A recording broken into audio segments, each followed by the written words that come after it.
right, welcome back to another episode of In a Matter of Minutes. Let's talk about another proven and actionable process to apply to your practice right now.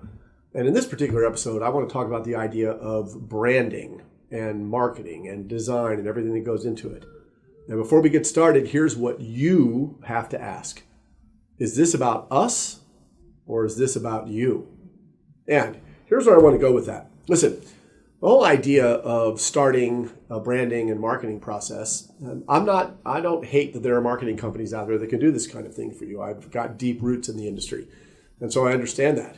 And I think that you can get in touch with a marketing firm, whether they're in our industry or not, and say, here's what we're thinking, and here's some of the collateral we have, and a logo and a website and all of that. And I believe that you could probably get some good pieces and have a firm create a library like you see here. But the question then becomes, when the next turning point for the organization happens, there's succession, we're adding team members, we've taken a different direction, whatever it might be, will you change the brand again? And in 30 years of experience, I've seen it happen a lot. And the reason for that is that the brand, the marketing, the process isn't about you, it's about the firm that created it. So here's what we do. Think people, practice, process. You've got the people in your organization, you as an advisor, your team. You've got the practice, the building, the structure, what you do, how you relate to clients. All of that's good. That's Michael Dell Computers. What we're missing is the intel inside, the process. And believe me, if you have a marketing company develop that for you, here's what we've heard from clients. Here's the key thing in a process that's developed outside of you. Clients have told us more than once, I want to connect with my advisor on a personal level, an emotional level. I want to know something about them. What's their story? I take for granted that they're a good advisory team. There has to be something more in this long-term relationship. And so when we talk about creating a process, your brand, this is a deeply personal story. I can't sell that to you. You can't buy that from another marketing company. There has to be a deeply seated process to do what we call find the soul of the organization. And so what you see here on the screen, this is about 1/10 of the work that we've done for advisors through USA Financial in the last 6, 8, 9 months. And each of those stories, I could spend probably several more episodes of In a Matter of Minutes telling you the personal stories of all of these processes, all of these advisors, all of these teams that you see on the screen. So let's show you quickly how we do this. 2 really quick exercises. And again, remember the soul of the business. And the first thing I'll state to advisors and teams before we get started is, number 1, I want everybody on the team to participate in this.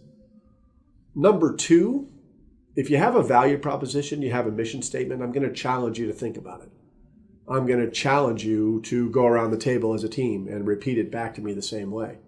I'm going to challenge you as to how well does your value proposition connect with your clients?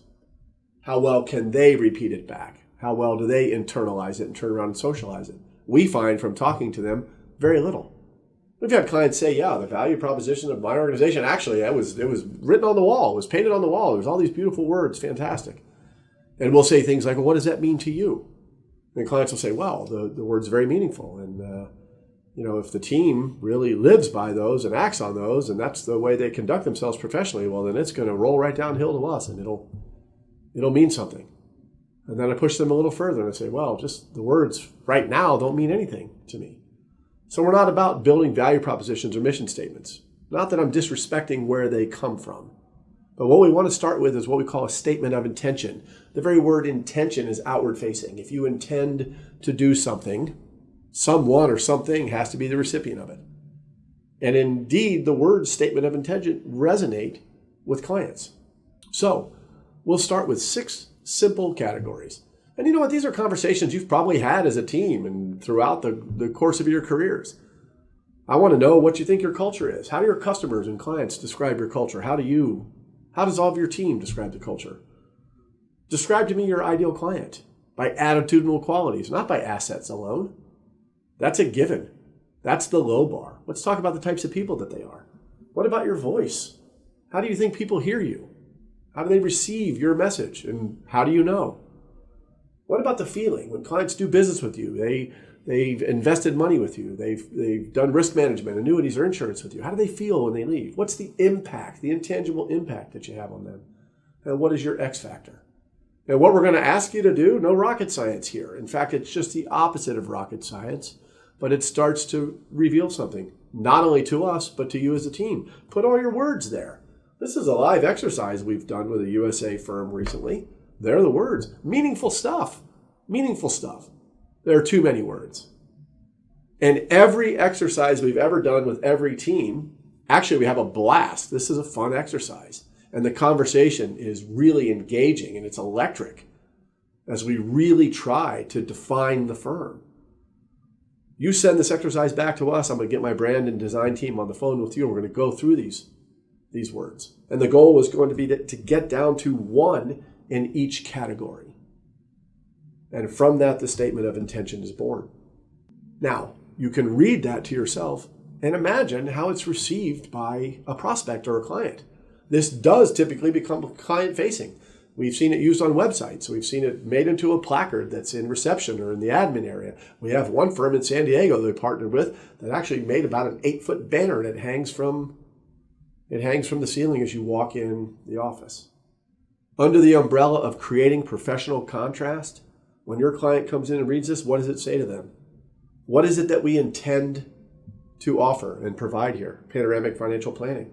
To whom do we intend to provide it? In this instance, clients who are friendly and value our expertise. In what type of environment do we intend to provide it?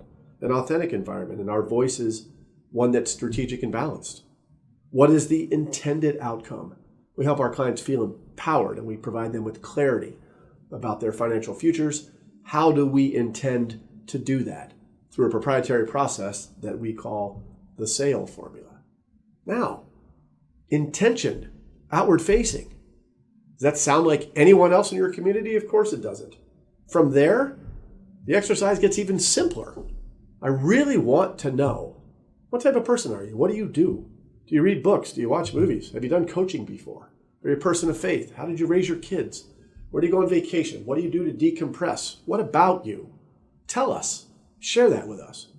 From those two exercises, believe it or not, the soul of your business is revealed.